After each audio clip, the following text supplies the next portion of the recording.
അതിനകത്ത് എന്തൊക്കെ ഈ ഒരു ചാപ്റ്ററിൽ നമ്മൾ വളരെ കുറച്ച് കാര്യങ്ങളെ കണ്ടുള്ളൂ. എന്തൊക്കെയാണത് അതിനകത്ത് നമുക്ക് പറഞ്ഞു തന്നത്? ഞാൻ ഓടിച്ചു നോക്കിയാല് പരീക്ഷിത് മഹാരാജാവിന്റെ ജനനം, പരീക്ഷിത് മഹാരാജിന്റെ അവബോധം, അതുപോലെ ഏതൊരു അവസരത്തിലും ഭഗവാന് സറണ്ടർ ചെയ്യാനുള്ള ആ മനസ്സ്, മരണമാണോ അതിന് കീഴടങ്ങാൻ തയ്യാറ്, എന്ത് വരുന്നോ, ശാപമാണോ ശാപത്തിന് കീഴടങ്ങാൻ തയ്യാറായി. അങ്ങനെ എല്ലാം കൊണ്ടും ഏത് രീതിയിലും ഭഗവാൻ എന്ത് ഇച്ഛിക്കുന്നോ അതിനപ്പുറത്തൊന്നുമില്ല എന്ന രീതിയിൽ അതിനു വേണ്ടിയുള്ള ആ ഒരു സ്വഭാവമായിരുന്നു. അങ്ങനെയുള്ള ഒരു സ്വഭാവത്തിലാണ് നമ്മൾ പരീക്ഷിത് മഹാരാജാവിനെ ഇവിടെ കാണുന്നത്.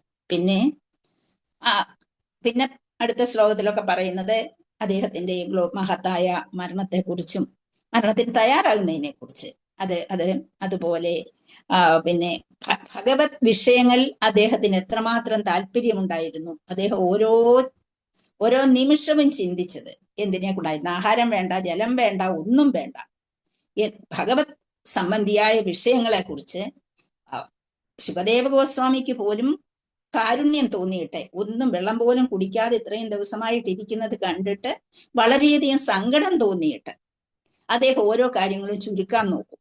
കാരണം അങ്ങ് ഒന്നും കഴിച്ച് ജലപാനം ചെയ്തിട്ടില്ല, പ്രായോപവേശത്തിനായിട്ട് ഒരുങ്ങിയിരിക്കുന്ന അങ്ങ് ഒന്നും ജലപാനം ചെയ്തില്ല. അതുകൊണ്ട് ചുരുക്കി പറയാൻ നോക്കുമ്പം പോരാ, എനിക്ക് ചുരുക്കണ്ട, എനിക്ക് കൂടുതൽ കൂടുതൽ പറഞ്ഞു തരൂ എന്ന് പറയുന്നതാണ് നമ്മള് ഈ ഒരു ചാപ്റ്റർ കൂടി കണ്ടത്. കഴിഞ്ഞ ചാപ്റ്ററിൽ അങ്ങനെ തന്നെയാണ് നമ്മൾ കാണുന്നത്.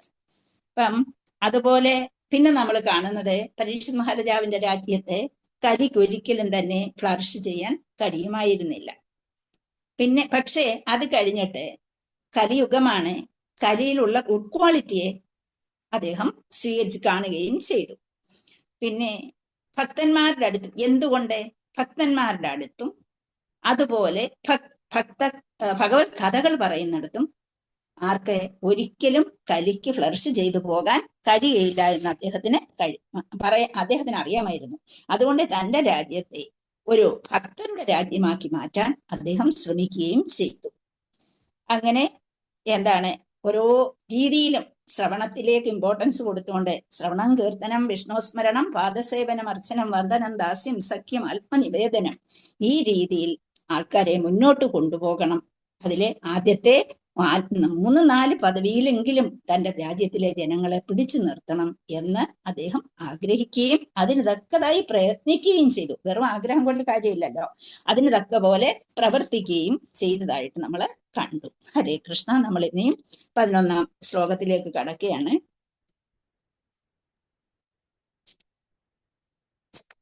ഋഷയോചു. സന്ദർഭം ഒന്ന് മനസ്സിൽ ഓർത്തെടുക്കൂ. എവിടെയാണ് നമ്മൾ നിൽക്കുന്നത്? ഭാഗവതത്തിന്റെ ഈ ഭാഗം ആർക്ക് പറഞ്ഞു കൊടുക്കുന്നു? എങ്ങനെയാണ് ഭാഗവതം ആദ്യമേ കിട്ടുന്നത്? ഇതെല്ലാം നമ്മുടെ മനസ്സിൽ കൂടി പോയിട്ട് വേണം നമ്മൾ ഭാഗവത്തിലെ ശ്ലോകത്തിലേക്ക് പോകാൻ.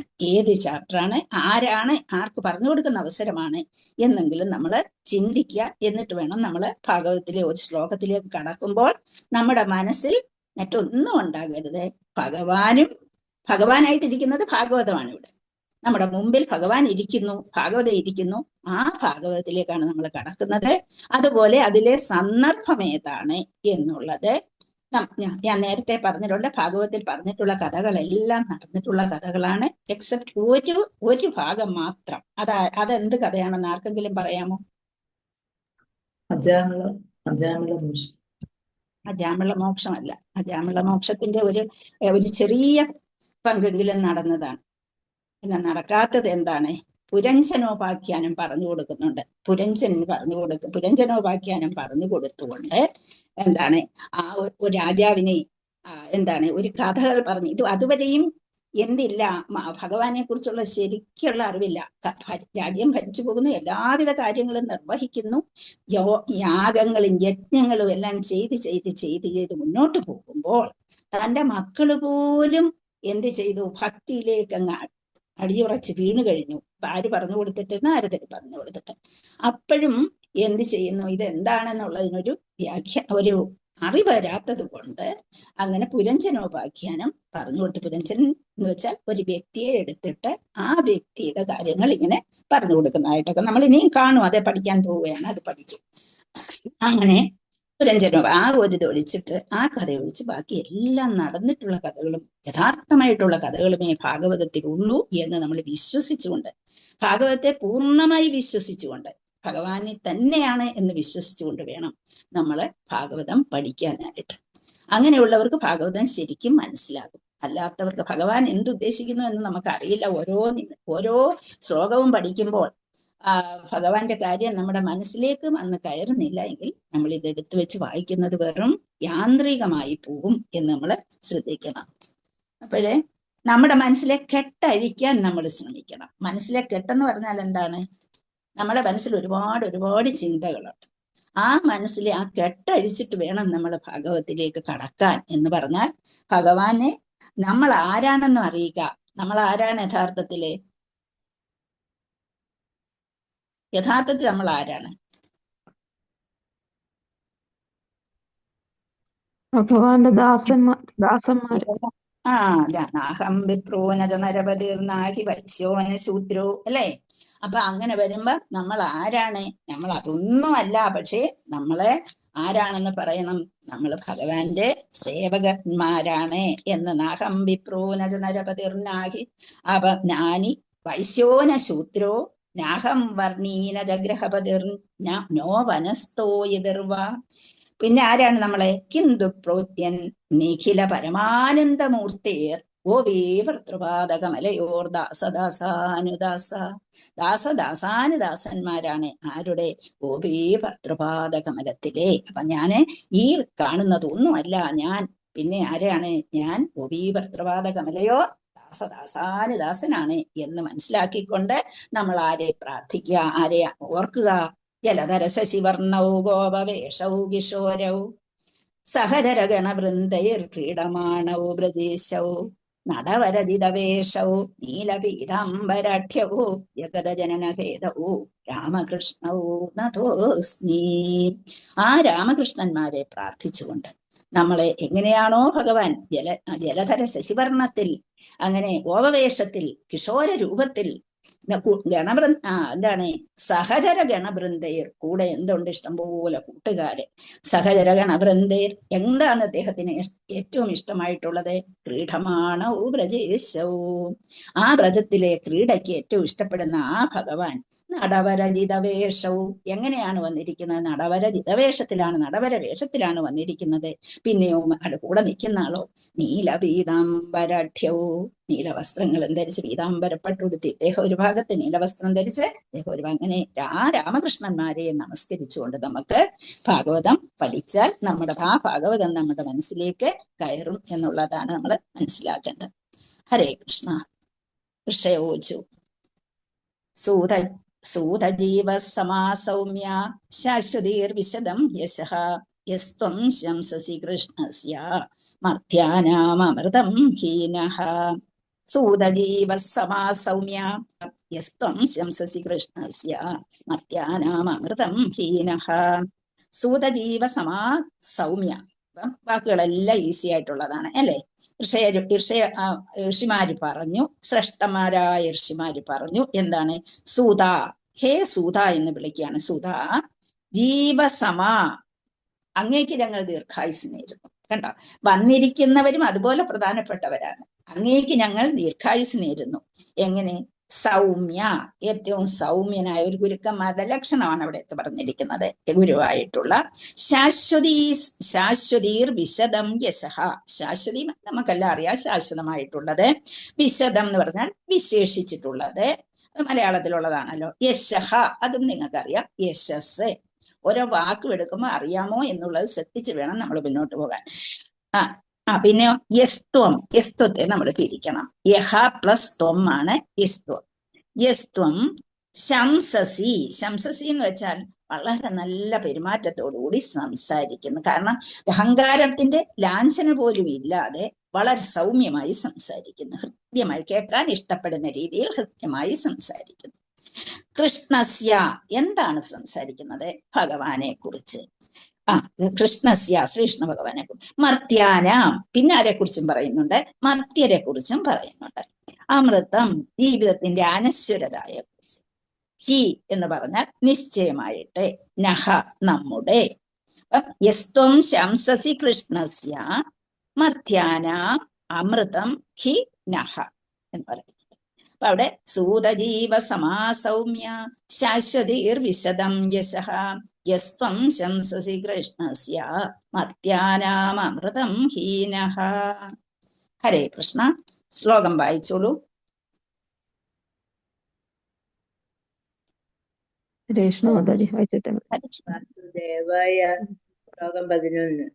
ഋഷയ ഉജുഹ സൂതജീവ സമാസൗമ്യ ശാശ്വതീർവിശദം ദശ യസ്ത്വം ശംസസി കൃഷ്ണസ്യ മർത്യാനാമൃതം ഹി നഃ.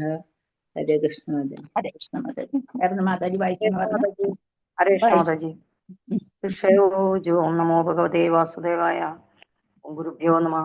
ഋഷയോജോ സൂതജീവ സമാസൗമ്യ ശാശ്വതീർവസദം യശഃ യസ്തം സംസസി കൃഷ്ണസ്യ മർത്യാനാമൃതം ഹിനഃ. ഹരി ഓം തത്സത്. ഹരേ കൃഷ്ണ മാതാജി. പ്രണാം. ഹരേ കൃഷ്ണ. സൂത വിവർത്തനം. Translation and purport Shri Bhaktivedanta Swami Srila Prabhupada की जय, गुरुदेव की जय, प्रभुपाद की जय, अनंत कोटि वैष्णव वृंद की जय. ശ്രേഷ്ഠരായ ഋഷിമാർ അരുളി ചെയ്തു, അല്ലയോ ഗുരുവായ സൂതഗോസ്വാമി, അത്യന്തം ലളിതമായും കൃത്യമായും പരമദിവ്യോത്തമ പുരുഷൻ ശ്രീകൃഷ്ണ ഭഗവാന്റെ കർമ്മങ്ങളെ കുറിച്ച് വിസ്തരിച്ച് പ്രഭാഷണം ചെയ്യുന്ന അങ്ങ് ശാശ്വതമായ യശസ്സോടെ അനേകം വർഷം ജീവിച്ചിരുന്നാലും ഭൗതിക ജീവികളായ ഞങ്ങൾക്കത് അമൃതം പോലെയാണ്. വീണ്ടും ഋഷിമാര് പറയുന്ന കാര്യങ്ങളെയാണ്, അത് എന്തൊക്കെയാണ് പറഞ്ഞിരിക്കുന്നത് എന്ന് നമുക്ക് നോക്കാം. അപ്പൊ അവര് പറയുന്നത്, സൂതഗോസ്വാമി അങ്ങ് വളരെ ലളിതമായിട്ടും കൃത്യമായിട്ടും പരമദിവ്യോത്തമ പുരുഷനെ കുറിച്ച് പറഞ്ഞു തരുന്നു. അപ്പൊ ശ്രീകൃഷ്ണന്റെ ലീലാവിലാസങ്ങളെ കുറിച്ച് വിസ്തരിച്ച് പ്രഭാഷണം ചെയ്തുകൊണ്ടിരിക്കുന്ന അങ്ങയുടെ യശസ്സിന് ഒരു കുറവും വരാതെ ഒരുപാട് കാലം ജീവിച്ചിരിക്കട്ടെ. ഇതെല്ലാം എല്ലാവർക്കും പറഞ്ഞു കൊടുക്കാനുള്ള കഴിവും ശക്തിയും അങ്ങിൽ ഉണ്ടാകട്ടെ. ഭൗതിക ജീവികളായ ഞങ്ങൾക്ക് അത് അമൃതം പോലെയാണ് എന്നാണ് ഇവിടെ പറഞ്ഞിരിക്കുന്നത്. അപ്പൊ ഭഗവാന്റെ ലീലകള്, അതീന്ദ്രിയ ഗുണങ്ങള്, ഇതൊക്കെ നാം കേൾക്കുമ്പോഴേ നമുക്ക് എല്ലാവർക്കും അറിയാം ഭഗവത്ഗീതയിൽ ഭഗവാൻ പറഞ്ഞിരിക്കുന്ന കാര്യങ്ങളെ കുറിച്ച് 4:9 പറഞ്ഞിട്ടുണ്ട്. എന്താ പറഞ്ഞേക്കുന്നത്? ജന്മകർമ്മചമേ ദിവ്യം ഏവം യോ വേത്തി തത്വതഃ ത്യക്ത്വാ ദേഹം പുനർജന്മ നൈതി മാമേതി സോऽർജുന എന്ന് പറഞ്ഞിട്ടുണ്ട് അല്ലേ. അപ്പൊ എന്റെ ജന്മകർമ്മങ്ങളെ കുറിച്ച്, ജന്മത്തെക്കുറിച്ചും കർമ്മത്തെക്കുറിച്ചും ഇതൊക്കെ ശരിക്കും അറിയാകുന്ന ഒരു വ്യക്തിക്ക്, അത് മനസ്സിലാക്കിയിട്ടുള്ള വ്യക്തിക്ക്, അപ്പം ഭഗവാൻ സ്വയം അരുളി ചെയ്തത് എന്തെന്ന് അപ്പൊ അവർക്ക് പിന്നെ ജനിക്കേണ്ടതായി വരുന്നില്ല. കാരണം നമ്മളെപ്പോലെ ബൈഹാർട്ട് കുറെ കാര്യങ്ങൾ മനസ്സിലിട്ട് ഇങ്ങനെ പന്താടിയത് കൊണ്ട് കാര്യമില്ല. അതിനെക്കുറിച്ച് വ്യക്തമായ ധാരണയോടുകൂടി ഭഗവാനെ കാണുന്നവർക്ക് എന്നുള്ളതാണ്. ജന്മകർമ്മചമേ ദിവ്യം ഏവം യോ വേത്തി തത്വതഃ. അപ്പൊ അങ്ങനെ ഈ ദേഹം വെടിഞ്ഞു കഴിഞ്ഞാൽ അവർക്ക് തിരിച്ചു പിന്നെ ഇവിടെ വരേണ്ടതായിട്ട് വരികയില്ല എന്ന് നമുക്കറിയാം. അപ്പം അതൊക്കെ നമ്മൾ സദാ സ്മരിക്കണം എന്നുള്ളതാണ്. അപ്പൊ നിങ്ങൾക്ക് ഞാൻ കുറേ ശ്ലോകങ്ങൾ പറഞ്ഞു തന്നിട്ടുണ്ട്. നിങ്ങൾ അതൊക്കെ ശ്രദ്ധിച്ചിട്ടുണ്ടാവുമായിരിക്കും. ഭഗവാന്റെ ലീലാവിലാസങ്ങളെ കുറിച്ച് എന്താണ് വിഭ്രദ്ദേണും ജഡരപടയോ, ആ ശ്ലോകം ഞാൻ പഠിക്കാൻ പറഞ്ഞു തന്നിരുന്നു. എന്താണ് ഭഗവാന്റെ ലീലകൾ എന്തൊക്കെയാണ്? ഭഗവാന്റെ ലീലകൾ എണ്ണിയാൽ തീരുന്നതല്ല, നമുക്ക് പറഞ്ഞു തീർക്കാനും പറ്റുന്നതല്ല. അങ്ങനെ അതൊക്കെ സ്മരിച്ചുകൊണ്ട് അദ്ദേഹത്തിന്റെ കർമ്മങ്ങൾ, അദ്ദേഹം മാനവ സമൂഹത്തിൽ പ്രവർത്തിക്കുമ്പോൾ തന്നെ ഭഗവാന്റെ ലീലകൾ എങ്ങനെയൊക്കെയാണ്, ഏതെല്ലാം രീതിയിലാണ് ഇവിടെ പ്രകടമാക്കിയത് എന്നുള്ളത് ഭൗതിക രീതിയിൽ നിന്ന് തികച്ചും വ്യത്യസ്തമായിട്ട് അതുപോലെ പ്രകടമാക്കിയിരുന്ന അദ്ദേഹത്തിന്റെ ലീലകളെ കുറിച്ച് നമ്മൾ ഓർക്കേണ്ടതാണ് എന്നാണ് പറഞ്ഞിരിക്കുന്നത്. അവയെല്ലാം നമ്മൾ ദിവ്യം എന്ന പേരിലാണ് പറയുന്നത്. ഇംഗ്ലീഷിൽ ട്രാൻസെൻഡന്റൽ എന്ന് എപ്പോഴും ശ്രീല പ്രഭുപാദർ എഴുതിയിട്ടുള്ള ആ ദിവ്യം ഭൗതിക ശക്തിക്ക് വിധേയമായി അദ്ദേഹം അവതരിക്കുകയോ കൃത്യനിർവഹണം നടത്തിയോ ചെയ്യുകയില്ലെന്ന് ഇത് അർത്ഥമാക്കുന്നു. അദ്ദേഹം വരുന്നു എന്ന് കേട്ടാൽ ഭൗതിക ശക്തിക്ക് വേണ്ടി അതിന് വിധേയമായിട്ടല്ല അദ്ദേഹം വരുന്നത്. ഭഗവാന്റെ അവതാരം എന്നൊക്കെ പറയുന്നു. അപ്പൊ കൃഷ്ണനെ നമ്മളെല്ലാവരും എന്താണ് ഇവിടെ എല്ലാവരും എന്താണ് ഒരു അവതാരമായിട്ടാണ് കണക്കാക്കുന്നത്. അല്ലാതെ ഭഗവാൻ യഥാർത്ഥ പരമ ദിവ്യോത്തമ പുരുഷനാണ് എന്നതിനെ കുറിച്ച് വളരെ കുറച്ചു പേർക്ക് മാത്രമേ അറിയത്തുള്ളൂ. അപ്പൊ അദ്ദേഹത്തിന് നിർബന്ധമൊന്നുമില്ല എന്നെ അങ്ങനെ മനസ്സിലാക്കണം, എന്നെ നിങ്ങൾ പരമദിവ്യോത്തമ പുരുഷനായിട്ട് കണക്കാക്കണമെന്നൊന്നും അദ്ദേഹം പറയുന്നില്ല. എന്താണ് കുന്തി മഹാറാണി പറയുന്നുണ്ട്, അവരിവിടെ വേഷം കെട്ടി ആടാൻ വരുന്ന അവസരത്തിലെ ഇല്ലേ, എന്താണ് ആർക്കും അദ്ദേഹത്തെ അവരെ മനസ്സിലാക്കാൻ കഴിയുകയില്ല. എന്താണ് ഒരു നാടകത്തിൽ അഭിനയിക്കുന്ന രണ്ട് കലാകാരന്മാരെ പോലെ അവരിവിടെ വരുന്നു, അവരുടെ വേഷം ആടുന്നു, അവർ തിരിച്ചു പോവുകയും ചെയ്യുന്നു എന്നൊക്കെ പറയുന്നുണ്ട്. അപ്പൊ നമ്മള് ഈ ഒരു ഭഗവാന്റെ ശരീരം ഭൗതികമാണോ, മാറ്റങ്ങൾക്ക് വിധേയമാണോ എന്നൊക്കെ ചുമ്മാതെ മനുഷ്യരിങ്ങനെ അതിനെക്കുറിച്ച് ഭഗവാൻ മരിച്ചു, ശരീരം കിടന്നിരുന്നു, അതെ അതങ്ങനെയാണ് ഇങ്ങനെയാണ് എന്നൊക്കെ ആൾക്കാരിങ്ങനെ അതിനെക്കുറിച്ചൊക്കെ പറഞ്ഞുകൊണ്ട് നടക്കാറുണ്ട്, പറയാറുണ്ട് എന്നുള്ളതാണ് സത്യമായിട്ടുള്ളത്. അപ്പം ഭൗതിക ശക്തിക്ക് വിധേയമായിട്ടല്ല അദ്ദേഹം അവതരിക്കുന്നത്, ഭൗതിക ശക്തിക്ക് വിധേയമായിട്ടല്ല അദ്ദേഹം തിരിച്ചു പോകുന്നതും എന്നുള്ള സത്യം നമ്മളെങ്കിലും അറിയണം. കാരണം നമ്മൾ ഒത്തിരി ഭാഗ്യം ചെയ്തവരാണ്. എന്തുകൊണ്ട്? നമ്മൾക്ക് ഈ കാര്യങ്ങൾ കേൾക്കാനും അത് മനസ്സിലാക്കാനും ഡെയിലി ഇപ്പം നിങ്ങൾക്ക് നാമം ജപിക്കാനും ഭക്തിയിൽ ഭഗവാന്റെ ഭക്തിയിൽ മുഴുകാനും അതുപോലെ കുറെ സമയമെങ്കിലും ആരെങ്കിലും ഒക്കെ വന്ന് ഭാഗവതമായാലും ഭഗവത്ഗീതയായാലും ചൈതന്യചരിതാമൃതമായാലും മറ്റ് ശ്ലോകങ്ങൾ എല്ലാമായാലും അപ്പൊ അതൊക്കെ പറഞ്ഞു തരുന്നത് കൊണ്ട് നിങ്ങളൊക്കെ പരമഭാഗ്യവാന്മാരാണ് എന്ന് ഞാൻ പറയും. അപ്പൊ അങ്ങനെ ഇതൊക്കെ മനസ്സിലാക്കിയെടുക്കാനുള്ള കഴിവ്, അതിനുള്ള ആഗ്രഹവും നിങ്ങളിലേക്ക് വന്നത് എന്തുകൊണ്ടാണ്? ഏതോ പൂർവജന്മത്തിൽ നിങ്ങൾ ചെയ്തിരുന്ന ഏതോ ഒരു പുണ്യത്തിന്റെ ഫലമായിട്ടാണ് നിങ്ങൾക്ക് ഇതിനുള്ള അവസരം ലഭിച്ചത്. ഇപ്പം ധാമത്തിൽ ഒരു പ്രബുദ്ധനായ ഒരു ആത്മാവ് ഭഗവാന്റെ ആത്മീയ ധാമത്തിൽ പ്രവേശിക്കുകയും ഭഗവാന്റെ അതീന്ദ്രിയ പ്രേമയുത സേവനത്തിൽ വ്യാപൃതനാകുകയും ചെയ്യുന്നു. അങ്ങനെ ഭഗവത്ഗീതയിലും ശ്രീമദ് ഭാഗവത്തിലും പ്രതിപാദിച്ചിരിക്കുന്നത് പോലെ നാം എത്രത്തോളം ഭഗവാന്റെ അതീന്ദ്രിയ ഗുണങ്ങളെ കുറിച്ച് ശ്രമിക്കുന്നുവോ അത്രത്തോളം ഭഗവാന്റെ അതീന്ദ്രിയ സ്വഭാവത്തെ കുറിച്ച് നമുക്ക് മനസ്സിലാക്കാൻ കഴിയുമെന്നാണ് ഇവിടെ ശ്രീല പ്രഭുപാദർ പറഞ്ഞേക്കുന്നത്. അപ്പൊ ഭഗവത് കാമത്തിലേക്ക് മടങ്ങിച്ചെല്ലാനുള്ള ഒരു മാർഗം എന്ന് പറയുന്നത് നമ്മളെ എപ്പോഴും ഭഗവാനെ കുറിച്ച് ഇങ്ങനെ എന്തെങ്കിലുമൊക്കെ കേട്ടുകൊണ്ടിരിക്കാൻ, ഏത് നമ്മൾ കിച്ചൺ ജോലി ചെയ്യുമ്പോഴാണെങ്കിലും എക്സെപ്റ്റ് നമ്മള് നമ്മുടേതായ എന്താണ് പ്രവർത്തികളിൽ ഓഫീസിലും മറ്റും നമ്മൾ റെസ്പോൺസിബിൾ ആയിട്ട് നമ്മൾ ചെയ്യുന്ന അവസരത്തില് നമുക്കതിന് കഴിയില്ല. കാരണം ആ ഒരു സമയം ഒഴിച്ച് ബാക്കി എല്ലാ ടൈമും നമുക്കതിന് കഴിയുന്നതേ ഉള്ളൂ. കാരണം എന്താണ്? നമ്മുടെ മനസ്സിനെ പിടിച്ചു നിർത്തി നമ്മൾ എന്ത് ചെയ്യുമ്പോഴും നമ്മുടെ മനസ്സിൽ അത് ഉണ്ടാകുക. ഞാൻ പറഞ്ഞ ആ ഒരു വളരെ ശ്രദ്ധ കൊടുത്തി ചെയ്യേണ്ടതായ ആ കർമ്മങ്ങളിൽ ആ കർമ്മവും എന്താണ് ഭഗവാനെ വിളിക്കുന്നത് പോലെയാണ്. എന്തുകൊണ്ട്? നമ്മൾ ചെയ്യുന്ന പ്രവൃത്തിയിൽ നമ്മൾ അങ്ങേയറ്റം മുഴുക. ഇപ്പം നമുക്കറിയാം IT മേഖലയിലായാലും അല്ലെങ്കിൽ ഡോക്ടേഴ്സിന്റെ മേഖല, അവർ ഓപ്പറേഷൻ ചെയ്തുകൊണ്ടിരിക്കും, അപ്പോഴും അവരിൽ എന്താണുള്ളത്? ഭഗവാന്റെ ചിന്ത അവരിലുണ്ട് എന്നുള്ളതാണ്. ഇപ്പൊ IT മേഖലയിൽ ആ സമയത്ത് അവർക്ക് ചെയ്യുന്ന സമയത്ത് പറ്റില്ല എന്നിരിക്കും, പക്ഷേ ബാക്കിയുള്ള സമയത്ത് അവർക്ക് ഭഗവാനെ കുറിച്ച് ചിന്തിക്കാൻ കഴിയുമെന്നുള്ളതാണ്. ഇപ്പം നമ്മൾ 4 യുഗങ്ങളെ കുറിച്ചൊക്കെ പഠിച്ചു. ഇപ്പൊ ആർക്കെങ്കിലും ഒന്ന് പറയാമോ 4 യുഗവും അതിന്റെ പ്രത്യേകതകളും എത്ര വർഷവും? ആർക്കെങ്കിലും പറയാൻ പറ്റുമെങ്കിൽ ഒന്ന് പറഞ്ഞോളൂ. ഹരേ കൃഷ്ണ. നമ്മൾ അവിടുന്ന് പോവുകയാണ്, അതിനുമുമ്പേ അത് ഉറപ്പിച്ചിട്ട് വേണം ആ കാര്യങ്ങള് വിട്ടിട്ട് നമുക്ക് അപ്പുറത്തേക്ക് പോകാനായിട്ട്. 4 യുഗങ്ങൾ ഏതൊക്കെയാണ്? ഓരോ യുഗത്തിന്റെയും പ്രത്യേകതകൾ എന്തൊക്കെയാണ്? എന്തെല്ലാം കുറഞ്ഞു വന്നു? സത്യയുഗം, ദ്വാപരയുഗം, എന്നും ത്രേതായുഗം, കേട്ടോണ്ടിരിക്കുകയല്ലേ. സത്യയുഗം, ആ, സത്യയുഗം, ദ്വാപരയുഗം, ത്രേതായുഗം, കലിയുഗം. 4 യുഗങ്ങൾ. 4 യുഗങ്ങള്. അപ്പൊ സത്യയുഗത്തിൽ എന്തായിരുന്നു? എന്തിനായിരുന്നു പ്രാധാന്യം? എന്തൊക്കെ ഉണ്ടായിരുന്നു സത്യയുഗത്തിൽ? 4 കാര്യങ്ങൾ ഒരുപോലെ ഉണ്ടായിരുന്നു ഇല്ലേ? എന്തൊക്കെയായിരുന്നു?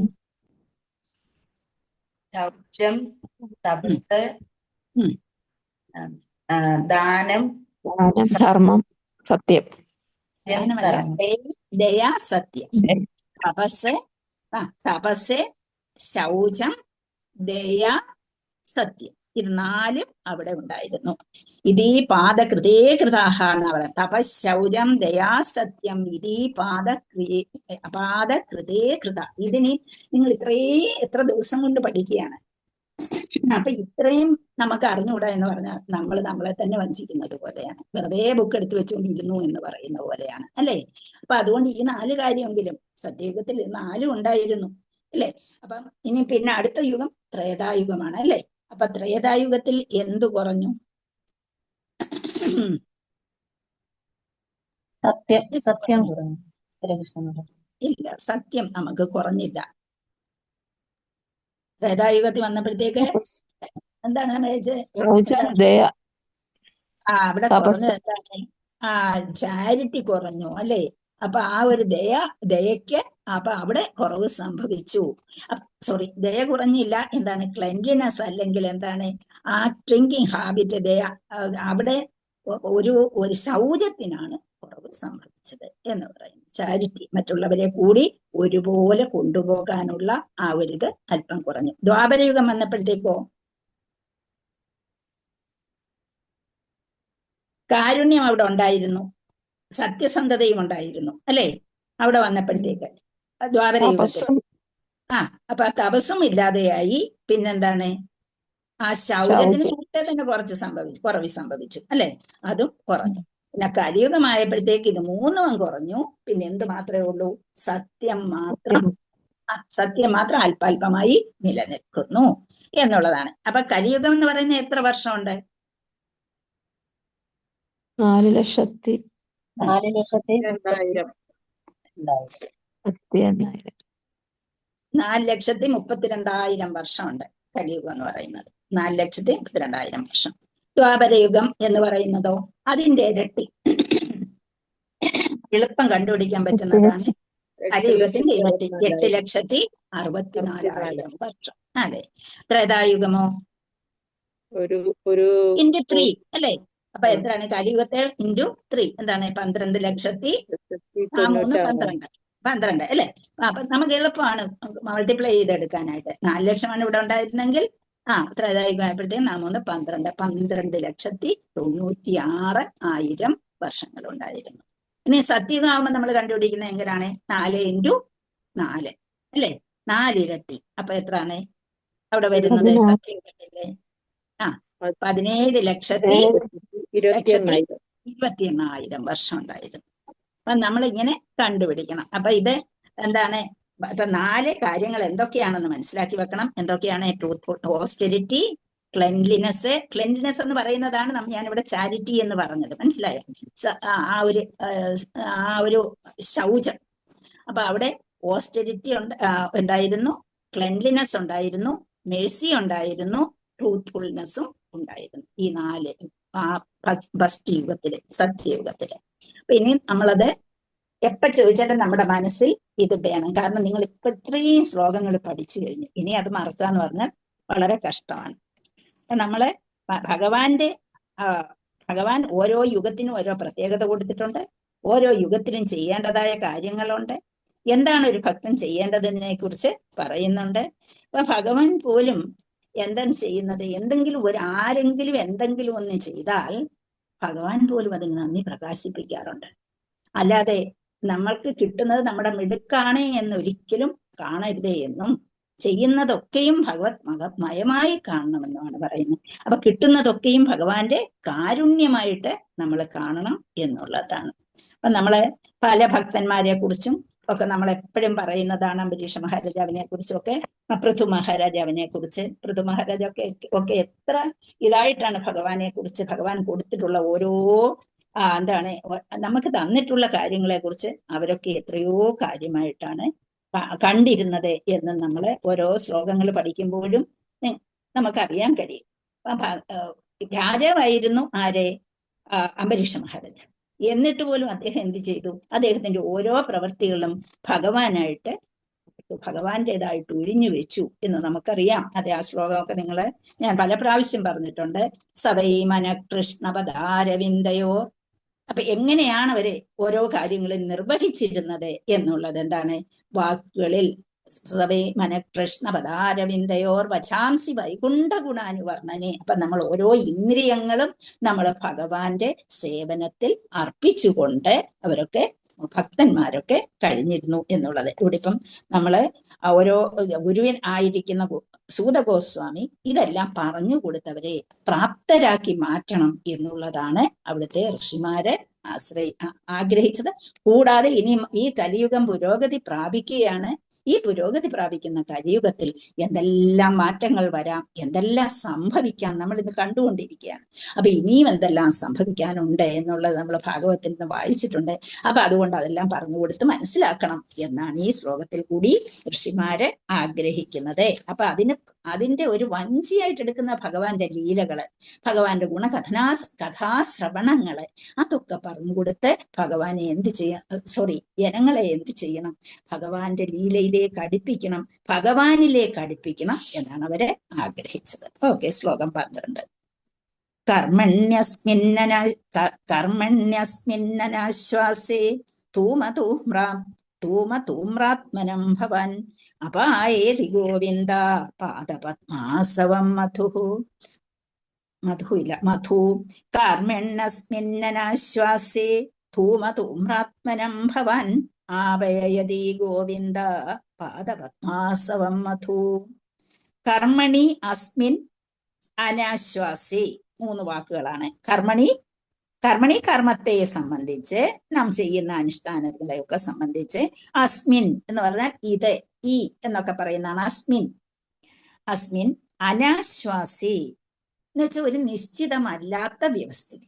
അനാശ്വാസം ചെയ്തു, ഞാൻ ഇന്നത് ചെയ്യുമെന്ന് പറയാൻ പറ്റത്തില്ല, ചിലപ്പോൾ അത് മാറി നിൽക്കാം. നിശ്ചിതമല്ലാത്ത, അനാശ്വാസമായിട്ടുള്ളത്. ധൂമ്രാത്മനം ഭവാൻ എന്നാണ് പറയുന്നത്. ധൂമ എന്ന് വെച്ചാൽ പുക, ധൂമ്ര ആത്മാവൻ എന്ന് വെച്ചാൽ നമ്മുടെ മനസ്സ് ആ ധൂമം പോലെ പൊടി പിടിച്ചിരിക്കുന്നു.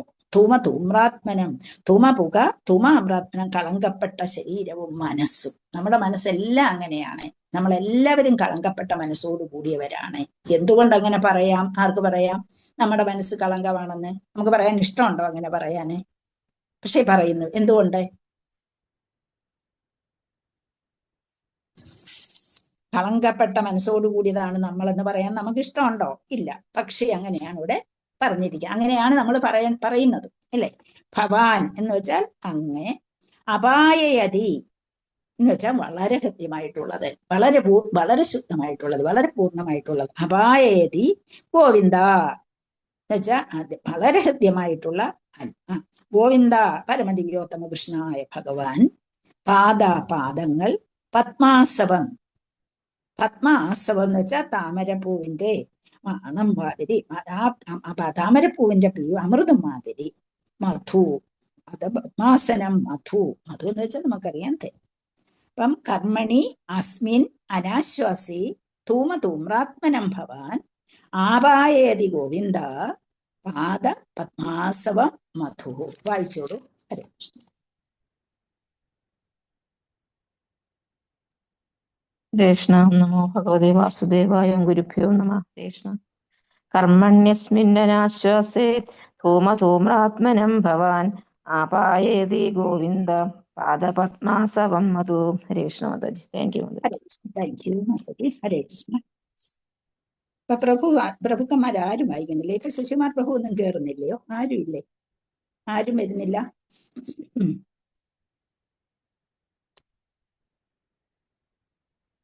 കർമ്മണ്യസ്മിന്നനാശ്വാസേ ധൂമ്രാത്മനം ഭവാൻ ആപായേതി ഗോവിന്ദ പാദപദ്മാസവം മധു. അപ്പം അതിന്റെ വിവർത്തനം ഒന്ന് വായിക്കൂ. ഹരേ കൃഷ്ണ. ഹരേ കൃഷ്ണ. വിവർത്തനം ശീലപ്രഭാത്. അനേകം ന്യൂനതകളാൽ അപൂർണമായ ഞങ്ങളുടെ കർമ്മം മൂലം ഫലമുണ്ടാകുമോ എന്ന നിശ്ചയമില്ലാത്ത ഈ അഭികാമ്യ കർമ്മം പൂർണ്ണയജ്ഞം ആരംഭിച്ചിരിക്കുന്നു. ഞങ്ങളുടെ കളേബരം യാഗധൂമങ്ങളാൽ ശ്യാമവർണ്ണമായെങ്കിലും ഞങ്ങൾ പരമദിവ്യോത്തമ പുരുഷൻ ഗോവിന്ദനാൽ വിതരണം ചെയ്യപ്പെടുന്ന പാദാരവിന്ദസുത സത്യമായും ആസ്വദിക്കുന്നു. ഹരേ കൃഷ്ണ മാതാജി. ഹരേ കൃഷ്ണ. Thank you Mataji. ഹരേ കൃഷ്ണ. അപ്പം നമ്മൾക്ക് ഒരുപാട് ന്യൂനതകൾ നമുക്കുണ്ട്, അല്ലെ? ധാരാളം ന്യൂനതകൾ ഉള്ളവരാണ് മനുഷ്യനായിട്ട് വന്നിരിക്കുന്നത്. നമ്മൾ ഒരുപാട് ന്യൂനതകൾ ഉള്ളതിനാൽ നമ്മുടെ പ്രവൃത്തികളെ കുറിച്ച്, നമ്മൾ ചെയ്യുന്ന പ്രവൃത്തികളിൽ ഫലമുണ്ടാകുമോ ഇല്ലയോ എന്ന് നമുക്കൊരു നിശ്ചയമില്ല. പക്ഷേ നമ്മളെ പുണ്യയജ്ഞം ആരംഭിച്ചിട്ടുണ്ട്. നമുക്ക് വേണ്ടിയല്ല ആരംഭിച്ചിരിക്കുന്നത്, നമുക്ക് വേണ്ടിയും അതുപോലെ ഇനി വരാൻ പോകുന്ന പാവപ്പെട്ട ജനങ്ങൾക്ക് വേണ്ടിയുമാണ് ഞങ്ങൾ ഇവിടെ പുണ്യകർമ്മം നടത്തുന്നത്. നമ്മുടെ കളേബരം യാഗധൂമങ്ങളാൽ ശ്യാമവർണ്ണമാണെങ്കിലും, യാഗത്തിലെ പൊടിപടലങ്ങളാൽ ശ്യാമവർണ്ണമാണെങ്കിലും ഞങ്ങൾ ഭഗവാനാൽ വിതരണം ചെയ്യപ്പെടുന്ന പാതാരവിന്ദ സുധ സത്യമായും ആസ്വദിക്കുന്നു. അപ്പൊ ഞങ്ങളുടെ പ്രവൃത്തികളിൽ ഒരുപാട് ന്യൂനതകൾ ഉണ്ട് എന്നാലും പക്ഷെ ഞങ്ങൾ ഈ കേട്ടുകൊണ്ടിരിക്കുന്ന ആ ഭഗവാന്റെ പാതാരവിന്ദത്തിൽ നിന്ന് ഒഴുകി വരുന്ന ഈ അമൃത്, പാതാരവിന്ദത്തിൽ നിന്ന് വരുന്ന ആ അമൃത് സത്യമായി ഞങ്ങൾ ആസ്വദിച്ചു കൊണ്ടേ ഇരിക്കുന്നു എന്നാണ് പറയുന്നത്. അപ്പൊ എല്ലാവരും ഓരോരുത്തരുടെ പ്രവൃത്തികളും ഒക്കെ എന്താണ് എന്നുള്ളത് നമുക്ക് നമ്മുടെ പ്രവൃത്തിയെക്കുറിച്ച് അറിയാം. വേറൊരാളുടെ പ്രവൃത്തിയെക്കുറിച്ച് യഥാർത്ഥത്തിൽ നമുക്ക് വ്യക്തമായി മനസ്സിലാക്കാൻ കഴിയില്ല. നമ്മൾ പറയും നിന്നെ എനിക്കറിയാം എന്നൊക്കെ പറഞ്ഞാലും യഥാർത്ഥത്തിൽ അവരെന്തുദ്ദേശിച്ചുകൊണ്ടാണ് പ്രവർത്തിക്കുന്നതെന്നോ അവരുടെ രീതികളെ കുറിച്ചോ നമുക്കറിയില്ല. നമുക്ക് നമ്മളെ കുറിച്ച് അറിയാം എന്നുള്ളതാണ്. അപ്പൊ അങ്ങനെ നമ്മളെ കുറിച്ച് മാത്രം മനസ്സിലാക്കുന്ന നമ്മളെ നമ്മുടെ മനസ്സിലേക്ക് കയറ്റി വിടേണ്ടത് എന്താണ്? ഭഗവാന്റെ പാതാരവിന്ദങ്ങളിൽ നിന്ന് വരുന്ന ആ അമൃതാണ് നമ്മുടെ മനസ്സിലേക്ക് കയറ്റി വിടേണ്ടതെന്ന് ഇവിടെ പറയുന്നു. അപ്പൊ അവിടെ നൈമിശാരണ്യത്തിലെ ഋഷിമാര് അവരെ യാഗാഗ്നി ജ്വലിപ്പിച്ചു. യാഗാഗ്നി ജ്വലിപ്പിക്കുമ്പോൾ എന്തായാലും അവിടെ അഗ്നി വരും, അതിൽ നിന്ന് പുകയും ഉണ്ടാകും. അപ്പം ധൂമ സമ്പൂർണമായിരുന്നു. പക്ഷെ അത് ആർക്ക് വേണ്ടിയാണ്? ജനങ്ങൾക്ക് വേണ്ടിയാണ്. കലിയുഗത്തിലെ പാവപ്പെട്ട ജനങ്ങൾക്ക് വേണ്ടി ആയതുകൊണ്ട് അത് സ്നേഹപൂർണമായിരുന്നു, അല്ലെങ്കിൽ സന്ദേഹപൂരിതവുമായിരുന്നു. അതിപ്പോ ആ യജ്ഞത്തോടൊപ്പം അവിടെ നടക്കുന്ന ഈ യജ്ഞം, ഈ ഭാഗവത യജ്ഞം, അല്ലെങ്കിൽ അവിടെ ഭാഗവതം മാത്രമല്ല എല്ലാവിധ പുസ്തകങ്ങളും അവിടെ എടുക്കപ്പെട്ടു, അവിടെ പറഞ്ഞു കൊടുക്കപ്പെട്ടു. അങ്ങനെ ഈ പറഞ്ഞു കൊടുക്കുന്ന ഓരോ വാക്കുകളും സ്നേഹസമ്പൂർണമായതും ആയിരുന്നു, സന്ദേഹപൂരിതവുമായിരുന്നു. യാതൊരു സംശയം വരാത്ത രീതിയിലാണ് അവിടെ പറഞ്ഞു കൊടുത്തത് എന്നുള്ളതാണ്. അപ്പം ഈ കലിയുഗത്തിൽ ഇങ്ങനെ ഒരു യാഗം നടത്തത്തക്ക ബ്രാഹ്മണരില്ല. ശരിക്കും ഒരു യാഗം നടത്തിക്കൊണ്ടു പോകത്തക്ക രീതിയിൽ ഇന്നത്തെ കലിയുഗത്തിൽ നമുക്ക് നടക്കുകയില്ല. കാരണം എന്താണ്? അതിന് പറ്റിയ മന്ത്രങ്ങൾ അതിന് തക്കതുപോലെ ഉച്ചരിക്കാനുള്ള കഴിവുള്ള ബ്രാഹ്മണരിന്നില്ല. പിന്നെ പ്രധാനമായിട്ടുള്ളത് അതിനുപയോഗിക്കേണ്ട വസ്തുതകൾ ഒന്നും ശുദ്ധമല്ല. കലിയുഗമേ ശുദ്ധമല്ല. അപ്പൊ അതിനുപയോഗിക്കുന്ന വസ്തുക്കളൊന്നും നെയ്യും അഗ്നിയും ഒന്നും അതുപോലെ അരണി കടഞ്ഞെടുക്കാനുള്ള കഴിവുള്ള ബ്രാഹ്മണരും വളരെ അപൂർവമാണ്. അപ്പൊ അങ്ങനെ അത്തരമൊരു യജ്ഞം വിജയകരമായി നിർവഹിക്കാൻ യോഗ്യരായ വിദഗ്ധ ബ്രാഹ്മണരുടെ അഭാവമുണ്ട്. അതിൽ ആദ്യത്തെ ന്യൂനത, അത്തരം യജ്ഞാനുഷ്ഠാനങ്ങളിൽ ഏതെങ്കിലും വിധത്തിലുള്ള വൈരുദ്ധ്യം മുഴുവൻ യജ്ഞത്തെയും നശിപ്പിക്കുന്നു. അപ്പൊ ഏതെങ്കിലും ഒരു രീതിയിൽ അവിടെ ഒരു വൈരുദ്ധ്യം ഉണ്ടായാൽ ആ യജ്ഞം മുഴുവൻ സറൗണ്ടിങ്സിനെയും നശിപ്പിക്കുന്നു. അപ്പൊ യജ്ഞത്തിന്റെ ഫലമോ സുനിശ്ചിതമായി കിട്ടുമെന്ന് ഉറപ്പൊന്നുമില്ല. പിന്നെ എന്താണ്? അതുപോലെ നമുക്ക് നെൽപ്പാടങ്ങളിൽ നിന്ന് നെല്ല് ഉദ്ദേശിച്ച് നമ്മളെ വിത്ത് വിതയ്ക്കുന്നത് പോലെ കലിയുഗത്തിൽ ഏത് വിധത്തിലുള്ള യജ്ഞാനുഷ്ഠാനവും നമുക്ക് സന്നിഗ്ധമാണ്. നമുക്ക് അതിൽ നിന്ന് ഉദ്ദേശിക്കുന്ന ഫലം കിട്ടിയെന്ന് വരികയില്ല. പക്ഷേ പിന്നെ അവിടുത്തെ കുറവ് എന്താണ്? ബ്രാഹ്മണരുടെ ഗ്രീഡിനെസ്. യഥാർത്ഥത്തിൽ ബ്രാഹ്മണർ എന്ന് പറയുന്നത് ഭഗവാന്റെ വലം കയ്യിലിരിക്കുന്ന ആൾക്കാരാണ്. എന്ന് വെച്ചാൽ അത്രമാത്രം പ്രാധാന്യത്തോടു കൂടിയാണ് ബ്രാഹ്മണരെ ഭഗവാൻ കാണുന്നത്. അപ്പൊ അവരും അങ്ങനെ തന്നെ ആയിരിക്കണം. പക്ഷെ ഇന്നത്തെ ബ്രാഹ്മണർ ആ നിലയിലേക്ക് വരുന്നില്ല എന്നുള്ളതും പ്രധാനപ്പെട്ട ഒരു കാരണമാണ്. അപ്പൊ അത്യാഗ്രഹം അവരിൽ ഉണ്ടാകുന്നു. അതുപോലെ ജനങ്ങളോടെ നമുക്കെല്ലാം അറിയാം, ഒരു പൂജ നടത്താൻ ഒരാളെ നമ്മൾ വിളിച്ചു കഴിഞ്ഞാൽ നമുക്കുണ്ടാകുന്ന പ്രയാസങ്ങൾ എന്തൊക്കെയാണ് വേണ്ടി വരുന്നത് എന്ന് പോലും നമുക്ക് ചിന്തിക്കാൻ കഴിയില്ല. അതുപോലെ ജ്ഞാനുഷ്ഠാനങ്ങൾ ചിലപ്പോൾ ഫലവത്താവുകയില്ല. പിന്നെ എന്താണ്? ഇവിടെ അതൊന്നും അല്ല അവരുദ്ദേശിച്ചത്. മറ്റൊന്നും അവർക്ക് സെൽഫിഷ് ആയിട്ട് ഒരു ചിന്തയും അവിടെ ഉണ്ടായിരുന്നില്ല. അവിടെ മറ്റുള്ളവരുടെ സുരക്ഷിതത്വം, കലിയുഗത്തിൽ നിന്ന് ജനങ്ങളെ സംരക്ഷിക്കുക, അങ്ങനെ അനിശ്ചിതത്വമായ യജ്ഞാനുഷ്ഠാനങ്ങൾ നിന്ന് അനുഷ്ഠാനമെല്ലാം അനിശ്ചിതമത്തമായതുകൊണ്ട് ഇപ്പൊ ഒരു ഗ്രൂപ്പ് ആൾക്കാർ ഇത്രയും പേരെ 1000 വർഷം നീണ്ടു നിൽക്കുന്ന ഈ യജ്ഞം അതപ്പം മറ്റുള്ളവരുടെ ഗുണത്തിനു വേണ്ടി മാത്രം അവിടെ നടത്തിയെന്നും, അപ്പം ഭഗവാന്റെ അതീന്ദ്രിയ കർമ്മങ്ങളെ കുറിച്ച് ഇപ്പൊ പത്മപുരാണം പറഞ്ഞാലും ശരി, മാർക്കണ്ഡേയ പുരാണം പറഞ്ഞാലും ശരി, ഏത് പുരാണം എടുത്താലും ശരി, ഭഗവാന്റെ കൃപാശാലിത്വത്തെ കുറിച്ച്, ഭഗവാന്റെ ഏറ്റവും വലിയ ശക്തി എന്ന് പറഞ്ഞാൽ കൃപാശക്തിയാണ്. ആ കൃപാശക്തിയെ കുറിച്ച് അവിടെ പ്രമാണമായി പറഞ്ഞിരുന്നു. അപ്പം അങ്ങനെ ഭഗവാന്റെ അതീന്ദ്രിയ കർമ്മങ്ങളുടെ ശ്രവണഫലം യഥാർത്ഥമായി കൊണ്ടിരുന്നു. അപ്പം നമുക്ക് എല്ലാവർക്കും അറിയാം ഭഗവാന്റെ ലീലകളൊക്കെ കേൾക്കാൻ. ഇപ്പം അടുത്ത ക്ഷേത്രങ്ങളിലൊക്കെ ഭാഗവത പാരായണം നടത്താറുണ്ട് എല്ലായിടവും, അല്ലേ? അപ്പൊ നമ്മൾ നടത്തുന്ന അവസരത്തില് നമ്മൾ ഇപ്പം 1 മാസം മുമ്പ് കേട്ടതായിരിക്കാം ഭഗവാന്റെ ലീലകള്. എന്നാലും നമ്മൾ അടുത്ത ക്ഷേത്രത്തിൽ നടത്തുമ്പോൾ നമ്മളല്ല പോകുന്നവരെ, ഭാഗവതം കേൾക്കാൻ ഇച്ഛിക്കുന്നവരെ എന്ത് ചെയ്യും? അങ്ങോട്ട് ഓടിപ്പോവും. നമ്മളധികവും സപ്താഹം കേൾക്കാൻ പോകാറില്ല. അതുകൊണ്ട് നമ്മളത് പഠിച്ചെടുക്കാനാണ് നോക്കുക. പക്ഷെ ഒരു വിഭാഗം ആൾക്കാരെ അതിന് ഓടി ഓടി പോകാറുണ്ട്. അപ്പൊ ഒരു ഭാഗത്ത് കേട്ടത് വീണ്ടും കേൾക്കാൻ നമ്മൾ ഇഷ്ടപ്പെടുന്നത് എന്തുകൊണ്ടാണ്? നമ്മൾ ഒന്ന് കേട്ടതല്ലേ, അത് പോരെ. എത്ര കാലമായിട്ട് നമ്മൾ കൃഷ്ണന്റെ ലീല കേൾക്കുന്നു. നമ്മൾ ജനിച്ച് ഒരു 5 വയസ്സായപ്പോ തൊട്ട് കേൾക്കാൻ തുടങ്ങിയതായിരിക്കും ഇത്. അപ്പൊ നമ്മൾ എന്തുകൊണ്ട് ഇങ്ങനെ പോകുന്നു നമ്മളെ അത് ആലോചിച്ചിട്ടുണ്ടോ നിങ്ങളെ? എന്തുകൊണ്ടാണ്? ആർക്കെങ്കിലും പറയാമോ? ഹരേ കൃഷ്ണ മാതാജി. ഭഗവാന്റെ കാര്യങ്ങൾ കേൾക്കുമ്പോൾ എപ്പോഴും പുതുമയായിട്ട് തന്നെയാണ് കേൾക്കുന്നത്. അതെ ഭഗവാന്റെ ഹരേ കൃഷ്ണ പറഞ്ഞു. ആകർഷണം ഭഗവാൻ കൂടുതൽ, അതുകൊണ്ട് നമുക്ക് എപ്പോഴും കേൾക്കാൻ തോന്നും. അത് ശരിയാണ്. കൃഷ്ണനോടുള്ള പ്രേമ ആരാധന. അത് ശരിയാണ്. പിന്നെയും പറയാം, എത്ര കാര്യങ്ങൾ വേണേലും അതിനെ കുറിച്ച് നമുക്ക് പറയാം, അല്ലെ? അപ്പൊ അങ്ങനെ ഭഗവാനുള്ള ഭക്തി ഒരു ഭാഗത്തെ, ഭഗവാനുള്ള ആകർഷണം ഒരു ഭാഗത്തെ, അപ്പൊ അങ്ങനെ എല്ലാം ഉണ്ട്. ഇപ്പം അങ്ങനെ അതൊക്കെ കാരണം നമ്മൾ എന്ത് ചെയ്യുന്നു? ഒരു സപ്താഹത്തിൽ നിന്ന് വേറൊരു സപ്താഹത്തിലേക്ക് നമ്മൾ പോകാറുണ്ട്.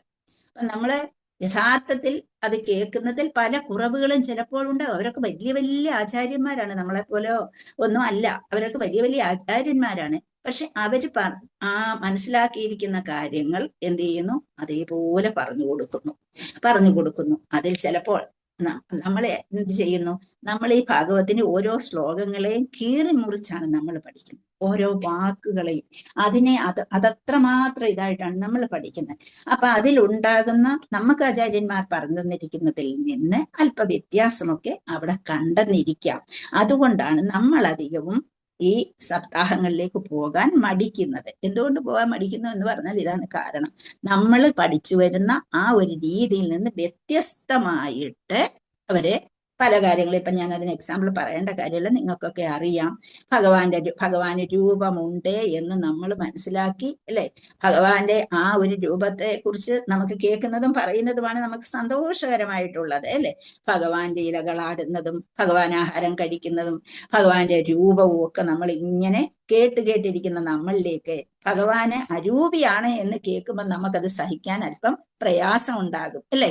അപ്പൊ നമ്മൾ പറയും, കൊണ്ടൽ വർണ്ണ തിരുമേനിയെ സദാ കണ്ടു മരുവുന്ന രാധികേ, നീണ്ട നീല നയനങ്ങൾ കൊണ്ടാ വൈകുണ്ഠ ഗാത്രം ഇവനൊന്നു കാട്ടണേ.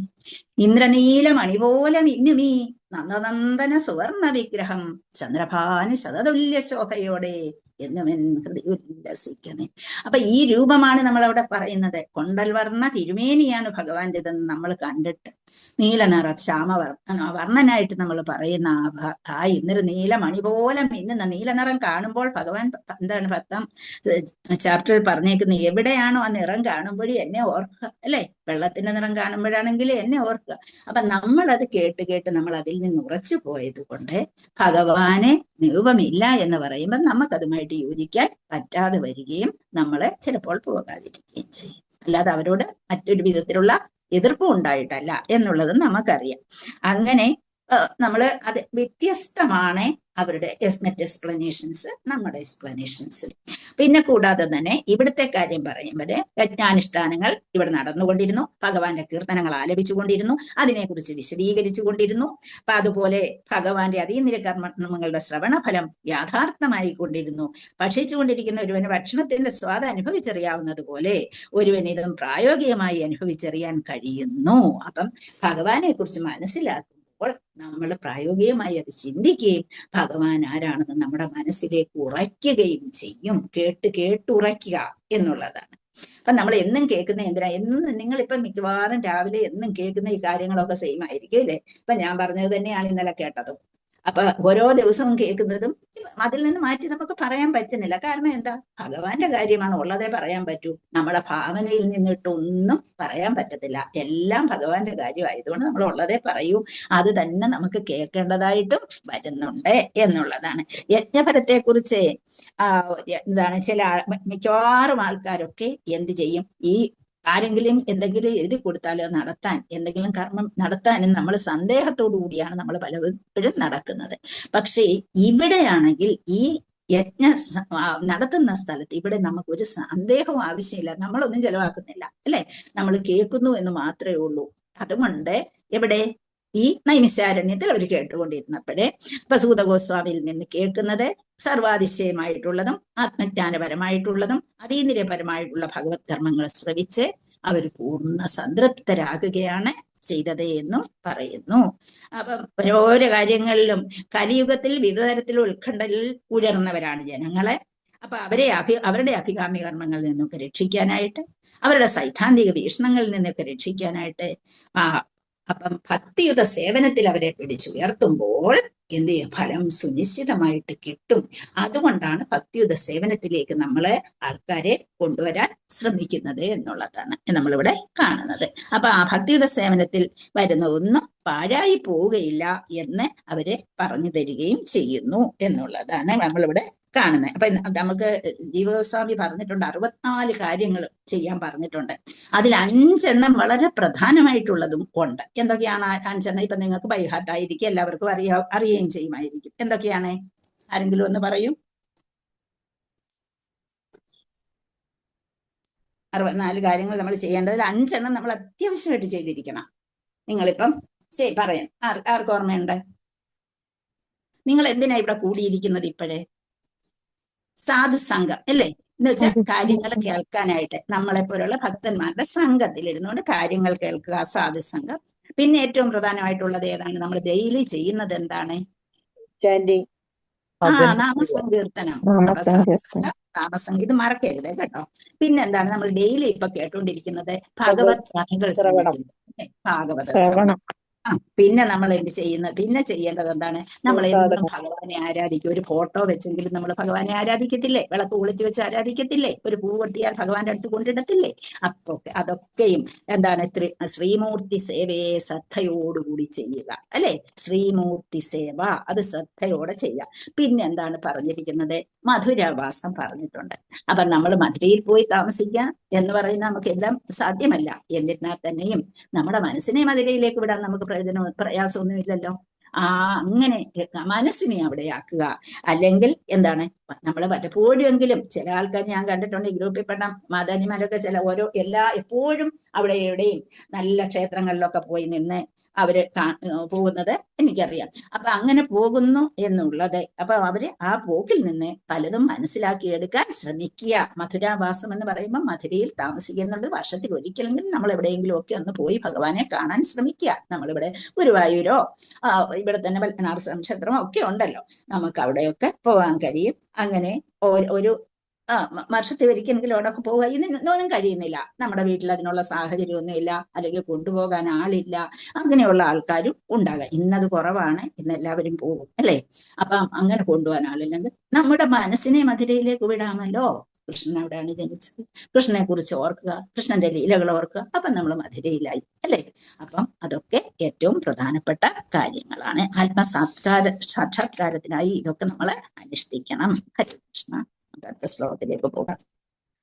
തുലയാമലവേനാപി ന സ്വർഗം ന പുനർഭവം ഭഗവത് സംഗിസംഗസ്യ മർത്യാനാം കിമുദാശിഷ. തുലയാമലവേനാപി, തുലയാമ എന്ന് പറഞ്ഞാൽ തുലനം ചെയ്യുക, ലവേന എന്ന് വെച്ചാൽ ഒരു നിമിഷത്തിലെ, ആപി ഒരു നിമിഷത്തേക്ക് പോലും, ലവേനാപി ഒരു നിമിഷത്തേക്ക് പോലും, ന സ്വർഗം ന പുനർഭവം. ന എന്ന് വെച്ചാൽ ഇല്ല, അല്ല എന്നൊക്കെയാണ് ന എന്ന വാക്കിന്റെ അർത്ഥം. എല്ലാവർക്കും ഇപ്പൊ അറിയാം. സ്വർഗം ന അപുനർഭവം. ന സ്വർഗം, സ്വർഗമില്ല. അപുനഭവം, ദ്രവ്യത്തിൽ നിന്നുള്ള മോചനമില്ല. നമ്മളെപ്പോഴും ദ്രവ്യത്തെ ആശ്രയിക്കുന്നു. ഭഗവത് സംഗി സംഘസ്യ, ഭഗവത് സംഗി എന്ന് വെച്ചാൽ ഭഗവത് ഭക്തൻ. ഭഗവത് സംഗി, അവനൊരു സംഗിയാണ്, അവനൊരു ഭഗവത് ഭക്തനാണ്, അല്ലെ? സംഘസ്യ, സംസർഗം കൊണ്ട്, ഭക്തന്റെ സംസർഗം കൊണ്ട്, മർത്യാന മർത്യാനം മർത്യന്മാർ കിമുത എന്ത് പറയാനാണ്, കിം ഉത ഞാൻ എന്ത് പറയണം, അതാണ് കിം ഉത ആശിഷ ഭൗതികമായ ആശീർവാദം, ആശിഷ നമുക്ക് ആശീർവാദം കിട്ടുക. തുലയാമലവേനാപി ന സ്വർഗം ന പുനർഭവം ഭഗവൽ സംഗി സംഗസ്യ മർത്യാനാം കിമുത ശിഷഃ. വിവർത്തനം ശ്ലോകം വായിക്കൂ. ഹരേ കൃഷ്ണ.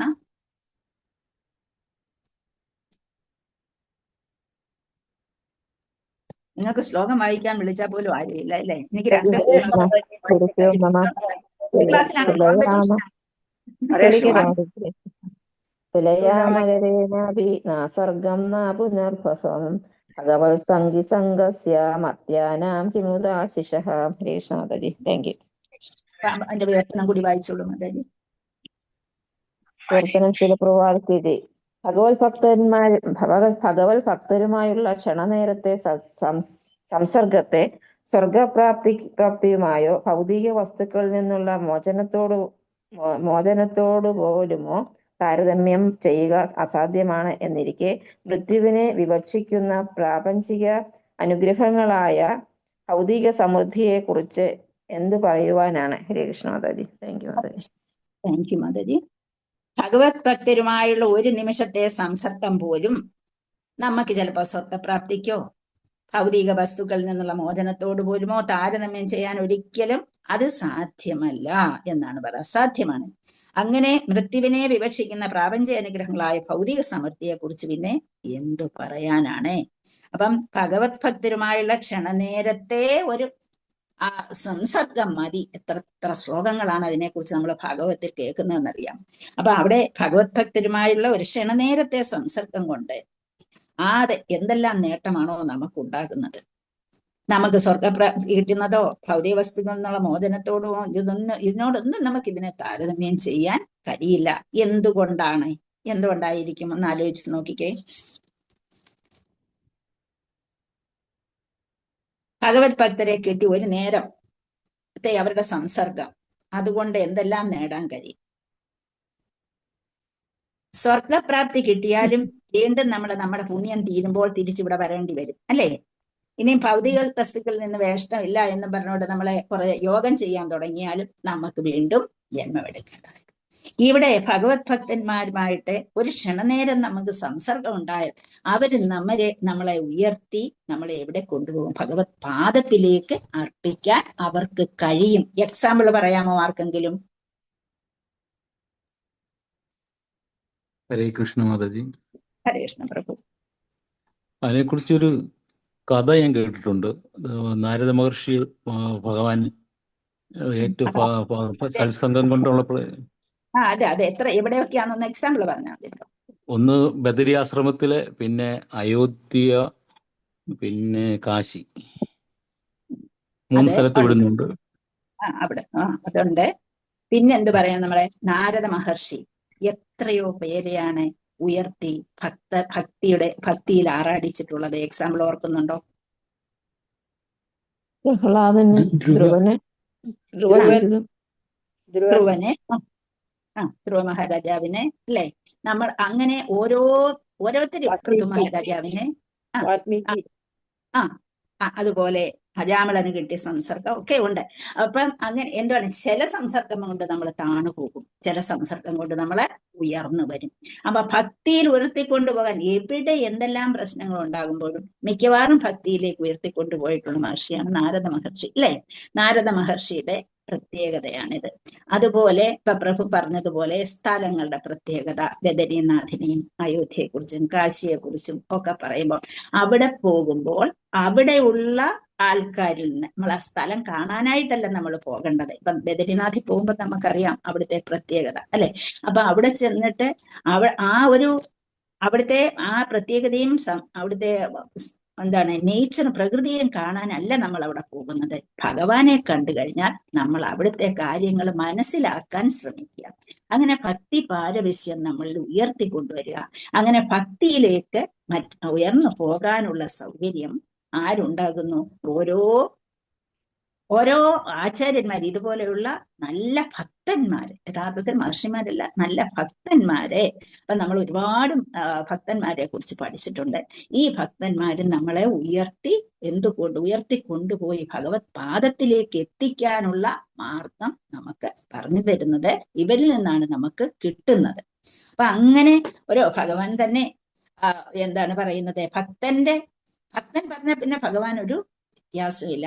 കഴിഞ്ഞ ദിവസവും ഞാൻ പറഞ്ഞു, എന്താണ് ഭഗവത് കഥകൾ കേട്ട് എന്താണ് ഗംഗാജലം എങ്ങനെയാണോ സമുദ്രത്തിലേക്ക് ഒഴുകിയെത്തുന്നത്, അല്ലെ, ഗംഗ ഒഴുകി എന്ത് ചെയ്യും, ആ ബംഗാളിന്റെ ഒക്കെ സ്ഥലത്ത് എത്തുമ്പോഴത്തേക്ക് ഗംഗാ നദി, യമുന നദി ഒക്കെ എന്താ ചെയ്യും, പല കടലിലേക്ക് എത്താൻ അങ്ങ് ആവേശമാണ് എന്ന് പറയുന്നത് പോലെ താണസ്ഥലത്തിലേക്ക്, നമ്മൾ ഡെൽറ്റ പ്രദേശങ്ങളെ കുറിച്ച് പഠിച്ചിട്ടുണ്ട് ബംഗാളിൽ, അല്ലെ. ഡെൽറ്റയായിട്ട് ഡെൽറ്റ എന്ന് പറഞ്ഞാൽ പല ബ്രാഞ്ചുകളായിട്ട് തിരികെ അതിന്റെ ഇടയ്ക്ക് സ്ഥലങ്ങൾ ഇങ്ങനെ കിടക്കും, അതിനെയാണ് ഡെൽറ്റ എന്ന് പറയുന്നത്. അപ്പൊ പല ബ്രാഞ്ചുകളായിട്ട് തിരിഞ്ഞിട്ട് ഓരോ ബ്രാഞ്ചും ഒഴുകി ഓടി അങ്ങ് കടലിനെ പ്രാപിക്കാൻ വെമ്പുന്നത് പോലെ ഭഗവത് ഭക്തന്മാരുടെ കഥകൾ കേട്ടാൽ നമ്മുടെ മനസ്സ് എന്ത് ചെയ്യുന്നു, ഭഗവാനിലേക്ക് എത്താൻ ആവേശം കൊള്ളുന്നു. കഴിഞ്ഞ ദിവസം ഞാൻ ശ്ലോകം പറഞ്ഞാൽ വീണ്ടും പറയണ്ടല്ലോ.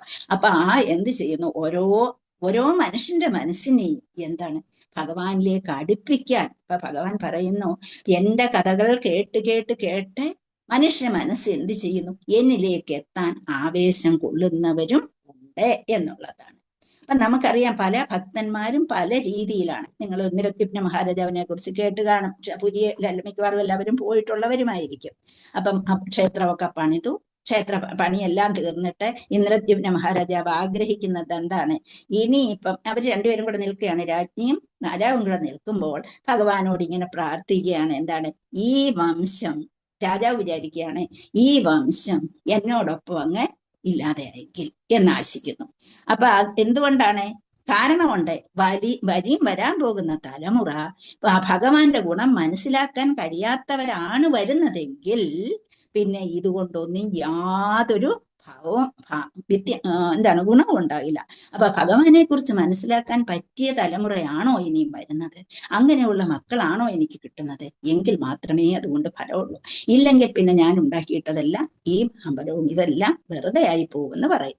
അപ്പം രാജ്ഞി പറയും, അതല്ല, എനിക്ക് എന്താണ് വേണ്ടത്, എനിക്ക് മക്കളെ വേണം. എനിക്ക് എന്ത് ചെയ്യണം, ഈ ഭഗവാനെ മനസ്സിലാക്കി ഭഗവത് കഥകൾ മറ്റുള്ളവർക്ക് പറഞ്ഞു കൊടുക്കുകയും ഭഗവാനെ കുറിച്ച് മനസ്സിലാക്കാൻ കഴിയുന്ന മക്കളെയാണ് എനിക്ക് തരേണ്ടത് എന്ന് ഭഗവാനോട് പ്രാർത്ഥിക്കുന്നതായിട്ട്. രണ്ടുപേരും രണ്ട് വ്യത്യസ്ത രീതിയിൽ. അപ്പം ഒരാൾക്ക് മക്കൾ വേണം, ഒരാൾക്ക് മക്കൾ വേണ്ട. അപ്പൊ ഭഗവാനെ അവിടെയും എന്ത് ചെയ്തു, ഭഗവാൻ അത്രമാത്രം കാരുണ്യമാണ് അവിടെ കാണിക്കുന്നത്. രണ്ടുപേരുടെയും ആഗ്രഹമാണ് ഭഗവാൻ അവിടെ സാധിച്ചു കൊടുക്കുന്നത്. എന്താണ്, അപ്പം പറയുന്നു, അപ്പൊ ഒരാൾ പറയുന്നു എനിക്ക് മക്കൾ വേണ്ട, ഇനിയും ഭക്തന്മാര് ആയില്ലെങ്കിലോ, എന്റെ മക്കൾ ഇതെല്ലാം നശിപ്പിച്ച് കളഞ്ഞാലോ, അങ്ങനെ നമ്മൾ വിചാരിക്കുമല്ലോ മക്കളെ. അപ്പൊ അതുകൊണ്ട് എനിക്ക് മക്കൾ വേണ്ട. ശരി, ഞാനൊരു കാര്യം ചെയ്യാമെങ്കിൽ ഞാനൊരു കാര്യം ചെയ്യുന്നു, ഈ അമ്മയ്ക്ക് ഞാനാണ് മകനായിട്ട് ഇനിയും വരുന്നത്. ഒരു വർഷത്തിൽ 5 ദിവസം ഞാൻ അമ്മയുടെ അടുത്ത് വരും.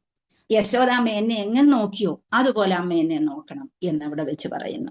അപ്പം ആ സ്നേഹം, യശോദാമ്മയിൽ നിന്ന് എത്ര സ്നേഹം എനിക്ക് കിട്ടിയോ ആ സ്നേഹം പോലെ അമ്മയുടെ സ്നേഹത്തെ ഞാൻ സ്വീകരിക്കും എന്ന് പറയും.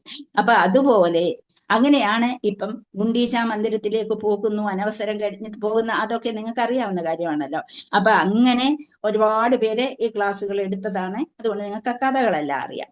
അപ്പൊ അങ്ങനെ അമ്മയോട് സ്വീകരിക്കും. ഗുണ്ടീചയുടെ ആഗ്രഹം അനുസരിച്ചാണ് ഭഗവാൻ ഒരു പുത്രനെ പോലെ അവിടെ ദിവസം, ഒരു വർഷത്തിൽ 5 ദിവസം അവിടെ ചെന്ന് താമസിക്കുകയും ആ അമ്മ കൊടുക്കുന്ന സ്നേഹം അതുപോലെ സ്വീകരിക്കുകയും ചെയ്യുന്നത്. അപ്പം അവിടെ ആ ഒരു ഭഗവാൻ എങ്ങനെയാണ് ഭഗവാൻ ചെയ്യാൻ പോകുന്നത്, ഏത് രീതിയിലുള്ള അനുഗ്രഹമാണ് നമുക്ക് തരുന്നതെന്ന് നമുക്ക് പറയാതിരിക്കാൻ പറ്റില്ല. ഹരേ കൃഷ്ണ, സമയം കഴിഞ്ഞു, അതുകൊണ്ട് നമുക്കിവിടെ നിർത്താം. ഹരേ കൃഷ്ണ. ഹരേ കൃഷ്ണ. എല്ലാവരും വരിക.